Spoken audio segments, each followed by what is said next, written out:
Vidyasri Subramaniam thought for the day. இது அமெரிக்காவில் நடந்த கதை. ஒரு லேடி வந்து ஹைவேல போயிட்டுருக்காங்க. போயிட்டே இருக்கும்போது திடீர்னு வந்து அவங்களோட டயர் வந்து பங்க்சர் ஆயிடுது. ஸோ இவங்க என்ன பண்ணியிருக்காங்க, காரை வந்து ஓரம் கட்டிட்டு அந்த டயரை வந்து அவங்க மாற்ற ட்ரை பண்ணுறாங்க. இவங்களுக்கு முடியல. ஸோ போகிற வரவங்களுக்கெல்லாம் ஹெல்ப் கேட்குறாங்க. கார் நிறுத்தி நிறுத்தி எனக்கு ஹெல்ப் பண்ணுங்கள் ஹெல்ப் பண்ணுங்கன்னு கேட்குறாங்க. யாருமே அவங்களுக்கு ஹெல்ப்பே பண்ணலை. அப்போ அந்த வழியாக ஒருத்தர் வந்து போயிட்டுருக்காரு. அவர் வந்து பார்த்துட்டு, என்னங்க மேடம் உங்களுக்கு எதாவது ஹெல்ப் வேணுமா? நீங்கள் ஏதோ பிரச்சனையில் இருக்கீங்கன்னு தெரியுது அப்படின்னோடனே, ஆமாம் என்னோடய டயர் வந்து இப்படி பங்க்சர் ஆகிடுச்சு, அதை மாற்றணும், எனக்கு மாற்ற முடியல, எனக்கு உதவிக்கு நான் வெயிட் பண்ணிகிட்ருக்கேன் அப்படின்னு சொல்கிறாங்க. அப்போ அவர் வந்து இதாண்ணா, ஓகே நான் பண்ணி கொடுக்குறேன்னு சொல்லிட்டு அவர் வந்து பண்ண ட்ரை பண்ணுறாரு. ஆனால் அவர் வந்து பார்க்க வந்து ஒரு மாதிரி பெரிய ஆளாக, ஒரு அழுக்காக ஒரு மாதிரியாக இருந்திருக்காரு.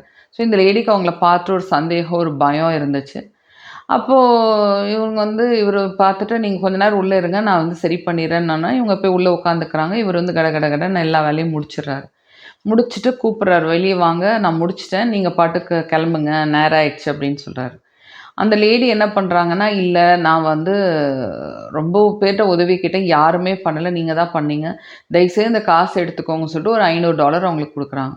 கொடுத்தோடனே அவர் வந்து கண்டிப்பாக எனக்கு காசு வேண்டாம், நான் வந்து மெக்கானிக் கிடையாது, என்னோடய தொழிலும் இது இல்லை, நான் போகிறவள்ள உங்களுக்கு உதவி பார்த்தேன், நான் செஞ்சேன், எனக்கு கண்டிப்பாக வேண்டாம்னா, இல்லை இல்லை நீங்கள் இந்த காசை எடுத்தே ஆகணும்னு சொல்லிட்டு அவங்க வந்து இந்த காசை கொடுத்தே ஆகணும்னு நிற்கிறாங்க. இவர் வந்து முடியவே முடியாதுன்னு சொல்கிறார். அப்புறம் வந்து அவர் சொல்கிறாரு, சரி உங்களுக்கு நீங்கள் போகிற வழில வேறு யாருக்காச்சும் உதவி செய்யணும்னு தெரிஞ்சதுன்னா, நீங்கள் வந்து பிரெயின் ஆண்டர்சன் பேரை சொல்லிவிட்டு நீங்கள் அந்த உதவி செய்யுங்க அப்படின்னு சொல்கிறார்.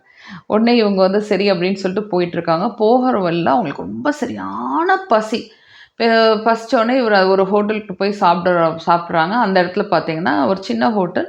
ஒரு லேடி, ஒரு ப்ரெக்னென்ட்டான லேடி, ஃபுல் ப்ரெக்னென்சியில் ஒரு லேடி வந்து அவங்களுக்கு வந்து பரிமாறுறாங்க, பிரியமாக பண்ணுறாங்க, வேணுங்கிறதெல்லாம் கொடுக்குறாங்க.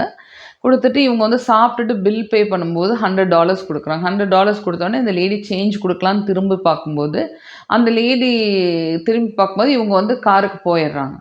ஐயோ சேஞ்ச் வாங்காமல் போகிறாங்களே அப்படின்னு நினச்சிட்டு இவங்க அந்த சாப்பிட்ட இடத்துக்கு போய் பார்க்கும்போது, அந்த இடத்துல வந்து ஒரு $400 வச்சு ஒரு சின்ன நோட் வந்து எழுதியிருந்தது.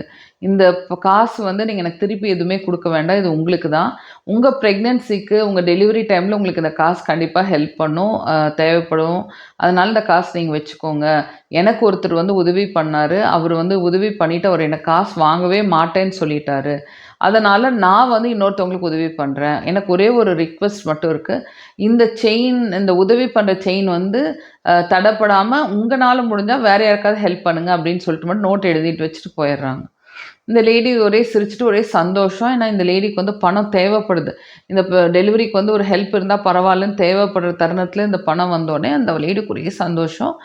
வீட்டுக்கு போயிடுது. நைட் வந்து ஹஸ்பண்டை பார்த்துட்டு அந்த லேடி வந்து நடந்த கதையெல்லாம் சொல்லுது. இப்படி ஒருத்தவங்க நம்ம ஹோட்டலுக்கு வந்தாங்க, சாப்பிட்டாங்க, சாப்பிட்டுட்டு நான் வந்து சேஞ்ச் கொடுக்க போனேன், அவங்க சேஞ்ச் வாங்காமே போயிட்டாங்க, அப்புறம் நான் டேபிளுக்கு போனேன், அதில் $400 இருந்தது, அவங்க வந்து இந்த காசு எதுவுமே கொடுக்க வேண்டாம், நீங்களே வச்சுக்கோங்க அப்படின்னு சொன்னாங்க. எனக்கு ஒரே சந்தோஷமாக இருக்குது. பிரெயின் ஆண்டர்சன் அப்படின்னு சொல்கிறாங்க. இதென்னா அந்த பிரெயின் ஆண்டர்சனோட மனைவி தான் அவங்க.